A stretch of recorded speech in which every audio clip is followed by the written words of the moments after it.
Stuart Matola here, men's relationship coach. So today I'm going to talk to you about why therapy often falls short for men. And I want to say this one's really dear to my heart. I spent 11 years on and off in therapy, and I want to say it did amazing things for me. I got great self-awareness. I learned a ton about my behavioral patterns.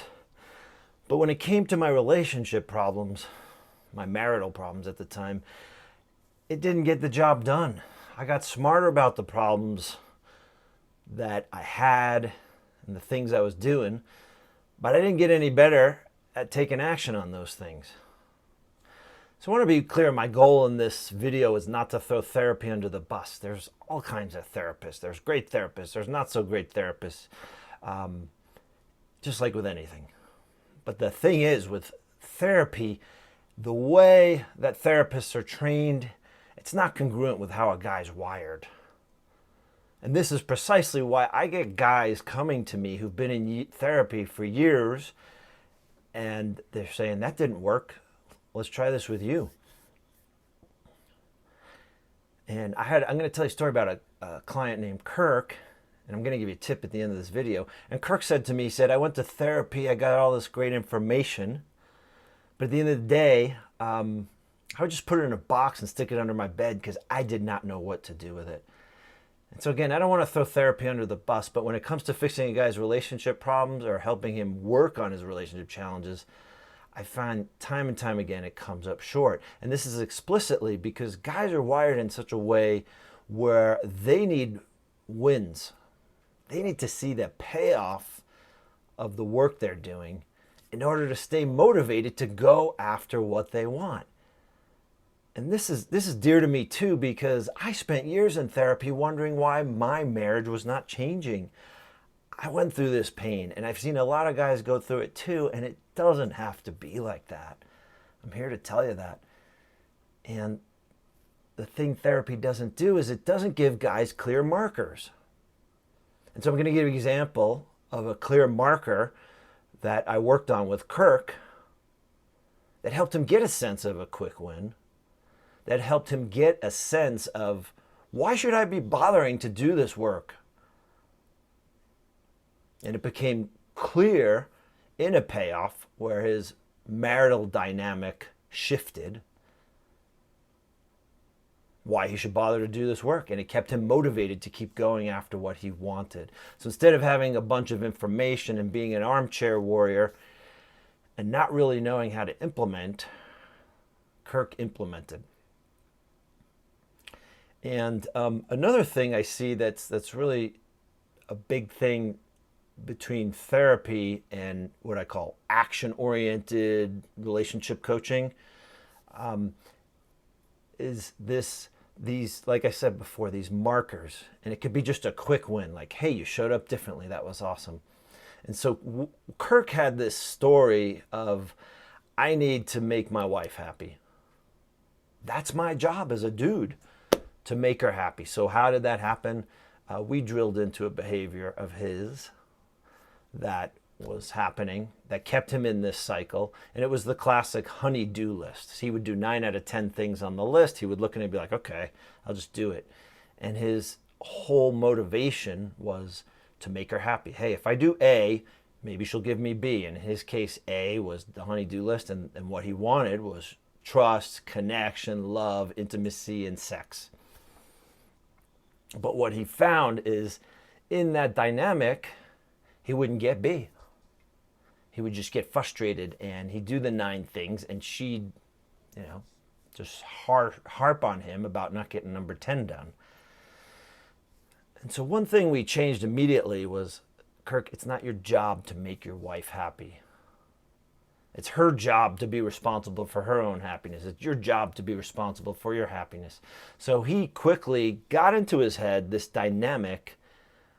And again, this is this clear roadmap of implementation that we were drawing out together.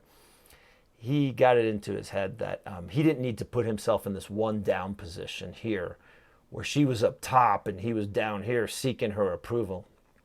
Instead, what he wanted was connection that put them on an equal footing.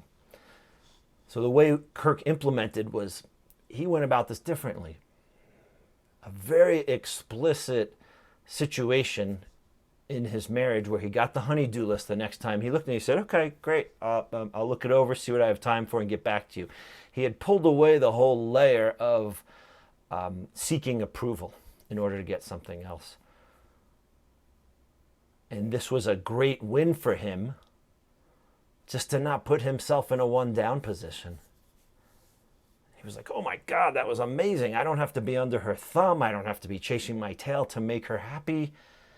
And in the moment, she was just like, okay, yeah, get back to me. And she wasn't used to this. And she also had been in this pattern where, hey, my dude's going to do what I tell him to do. And she'd seen that. And so what he did later is he just went after B. He just went after the connection. He didn't tie it to having to do something else. So that was a win for him. Huge win. And that kept him motivated to pursue other wins, get payoffs, and stay motivated to go after what he wanted in his relationship. Now, I want to be clear, a lot of guys will take a tip from this video, and the tip that I want you to take here is explicitly notice if you're in that pattern of trying to please her and trying to make her happy in order to get B. If you're doing A to get B, notice that's not working. Notice that failed strategy. And put into place what you really want, connection. And so notice if there is a specific interaction that you have, like, she's asking you to pick up the kids from school 5 days a week. And the reality is you want 1 or 2 days to go to the gym. And do you speak up? Because, and maybe you don't because you're afraid of upsetting her. Well, no, her being upset is that's her deal, man. Like, you can't live your life fearing upsetting your wife and seeking her approval. I mean, you can, and you know what that looks like. So you get to put in that lens real quick. Oh, am I doing this because I want her approval? Because if I get her approval, I'll rack up enough points and then she'll be more open to me in the bedroom. Notice that strategy and try something else. Now, I want to be clear. I work with the guys who are interested in implementing and making change in their relationships, not the armchair warriors who just think information is enough. It's like all of us have the nutrition information for how to eat better, but it's all about implementation,